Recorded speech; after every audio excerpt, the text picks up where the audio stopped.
Thank you for visiting the 10 Minutes Per Day YouTube channel, where you can learn something new each day in 10 minutes or less. Today's topic is the history of coffee, from Ethiopia to your cup. In this video, we'll be diving into the delicious and fascinating history of coffee. From its humble origins in Ethiopia, to the many ways we enjoy it today. It all began in the ancient kingdom of Kaffa, in present-day Ethiopia.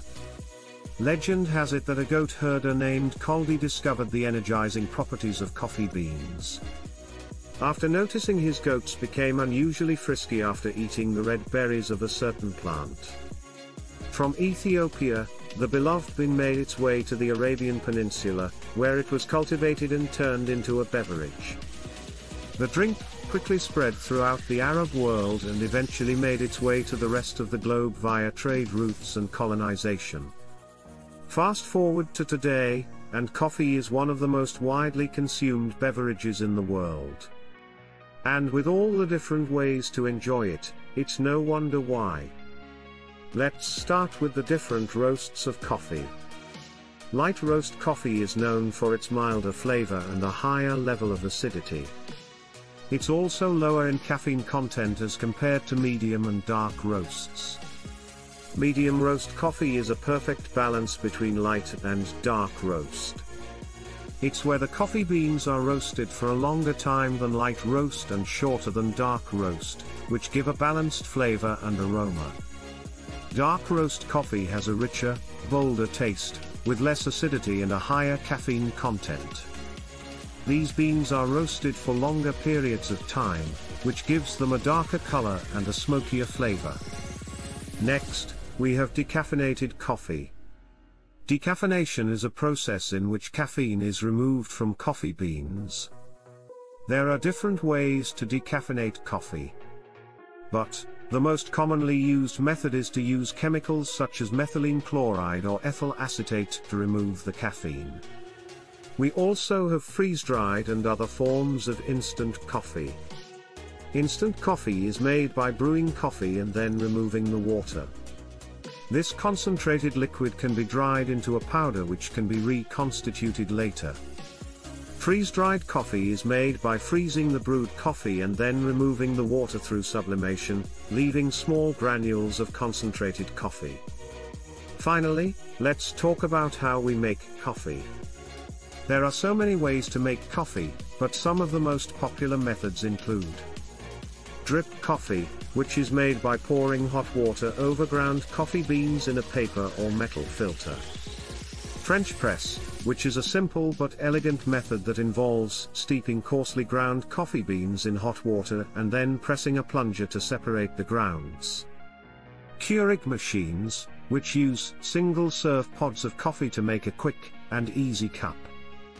Espresso machines, which use high pressure to force hot water through finely ground coffee beans to make a concentrated shot of coffee. Lattes, which are made by pouring steamed milk over a shot of espresso. And also cold brew, which is made by steeping ground coffee in cold water for several hours, resulting in a smoother, less acidic taste. And since many of us get our caffeine fix from Starbucks, here are 10 little-known facts about Starbucks. Number 1. When the first Starbucks opened in Seattle in 1971, you could not actually buy a cup of coffee there.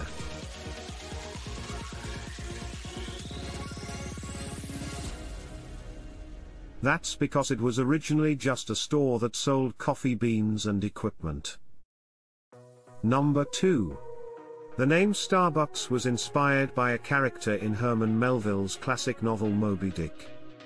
The character's name was Starbuck, and he was a chief mate on a whaling ship. Number 3. The Starbucks logo is actually a twin-tailed siren from Greek mythology, which was meant to represent the seductive and alluring nature of coffee. Number 4. Starbucks has a secret menu that is not officially listed, but includes items such as the zombie, made with 4 shots of espresso, and the snickerdoodle, a latte with cinnamon and caramel syrups. Number 5. Starbucks has a program called Coffee and Community, which sends company volunteers to coffee growing communities around the world to help improve the livelihoods of farmers. Number 6. The company is the largest purchaser of fair trade coffee in North America, and by the end of 2022 was sourcing 99% of its coffee ethically. Why not 100%, you ask? According to a statement on their blog, achieving 100% ethical sourcing can be challenging because coffee procurement, from bean to cup, relies on a complex supply chain and farms in remote areas that may not emphasize environmental or social considerations. Number 7. In 2016, in response to then-President Trump's executive order to ban travel from 7 majority Muslim countries, Starbucks began hiring 10,000 refugees over 5 years in 75 countries. Number 8. Starbucks also offers a college achievement plan, which provides eligible employees with full tuition reimbursement to Arizona State University's online degree program to support the advancement of their careers. Number 9. Starbucks is also committed to reducing its environmental impact, with efforts such as recycling and composting in stores, sourcing sustainable materials for cups and packaging, and investing in renewable energy. Number 10. According to Starbucks, the most popular drink ordered is a plain old cup of black coffee, followed by lattes, macchiatos, mochas and cappuccinos in that order. So there you have it, the rich and delicious history of coffee, from Ethiopia to your cup. Plus, some Starbucks trivia that you might not have known. And that wraps up this coffee talk. Whether you prefer a light and fruity Ethiopian blend or a bold and smoky Sumatra, there's a coffee out there for everyone. Now, go ahead and indulge in a cup of coffee today, and cheers to centuries of history in a cup. If you found this information helpful, please be sure to like and subscribe so that you never miss a video. Thank you for visiting the 10 Minutes Per Day YouTube channel, where you can learn something new each day in 10 minutes or less.